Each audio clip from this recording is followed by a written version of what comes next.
Comment vous avez réagi alors face à cet incident ou cette incivilité selon vous? Alors moi, je résume ça en disant carton rouge. Carton rouge. C'est extrêmement grave, incompréhensible pour nous, dans un département qui a payé un lourd tribut au coronavirus avec plus de 1000 morts.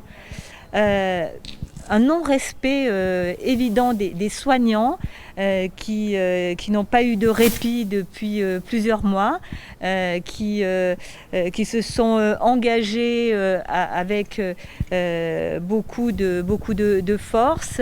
Et puis une mise en danger évidente au plan sanitaire de ces personnes qui n'ont absolument pas, bien entendu, respecté des mesures barrières. Personne n'avait de masque, distanciation physique non respectée, enfin, tout ce qu'il ne faut pas faire.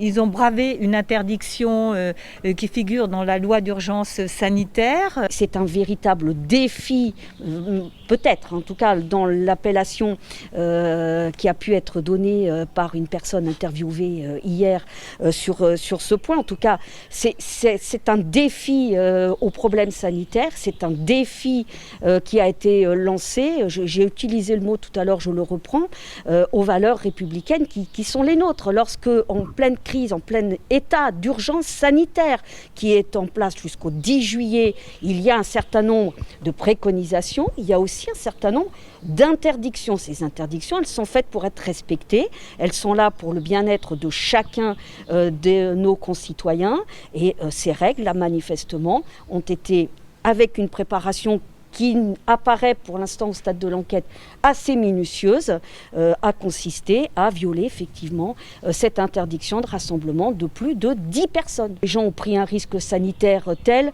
que l'enjeu, en tout cas pour moi sur le plan judiciaire, est de savoir qui est derrière l'organisation, qui a aidé, parce que je pense à ce stade qu'il y a eu un certain nombre de complicités, puisque le stade n'a pas été dégradé pour en assurer l'accès. Donc l'ensemble des personnes qui ont préparé cet événement, qui manifestement, des constatations que nous avons pu opérer, étaient bien préparées, minutieusement préparées même dirais-je, c'est ces gens-là qui m'intéressent. Parce que je voudrais quand même qu'ils puissent expliquer pourquoi.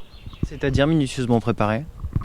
Il y avait, donc le stade était ouvert, il y a des équipes qui étaient là avec des maillots, il y avait manifestement un barnum d'installé, il y avait, j'ai entendu parler d'un barbecue géant, enfin voilà, les personnes qui ont pu voir la fin de l'événement, et ne serait-ce que la fin, puisque on est arrivé, en tout cas quand je dis on, les forces de police auxquelles je me suis bien évidemment associée, que j'ai utilisé l'expression tout à l'heure d'une ambiance de kermesse de village. Donc une kermesse de village, c'est pas quelque chose qui s'improvise le matin pour l'après-midi. Qu'est-ce qui risque?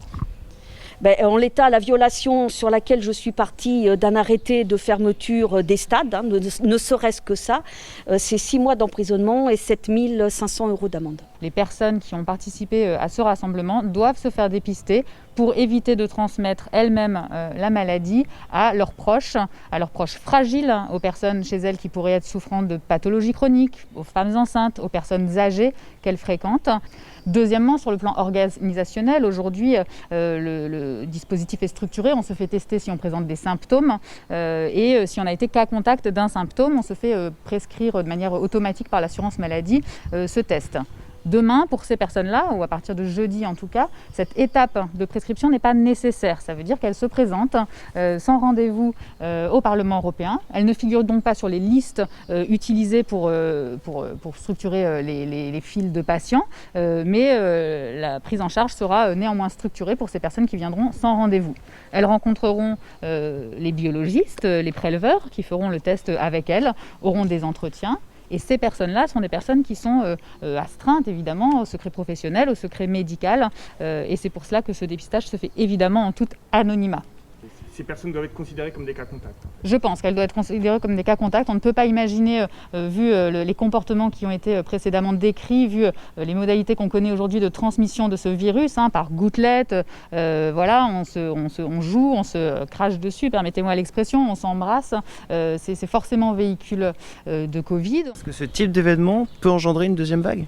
Écoutez, le rassemblement évangéliste, alors oui, il y avait plus de personnes sur plusieurs jours à Mulhouse, mais les chaînes de propagation vont très très vite avec le Covid. Donc nous, on pense vraiment que casser la chaîne de transmission le plus tôt possible permet d'éviter ces propagations, globalement, à l'échelle nationale, quel que soit le type de contact et de naissance d'un cluster, qu'on soit dans une petite structure, qu'on soit un petit cluster ou qu'on soit dans une communauté beaucoup plus large, comme ça peut être le cas d'un quartier, de 2 quartiers qui se sont rencontrés, qui ont ramené après potentiellement leur pathologie, la pathologie qu'ils auraient contractée dans leur quartier.